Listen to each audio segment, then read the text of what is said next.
Is it easier to downsell or upsell a timing belt kit? We're going to find out next. This video is sponsored by ENA. Visit scheffler.us for more information. You get a call for a timing belt. You look up on the part screen. You've got the make, the model displayed, and there are a lot of options out there. You could go for the easy sale and least expensive timing belt or timing belt kit. But do your customer a favor. Start to look at those timing belt kit options that are there.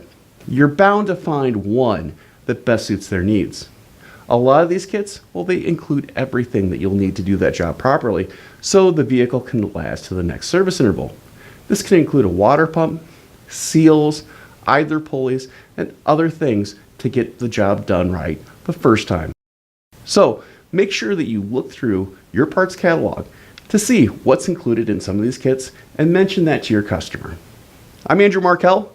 Thank you very much.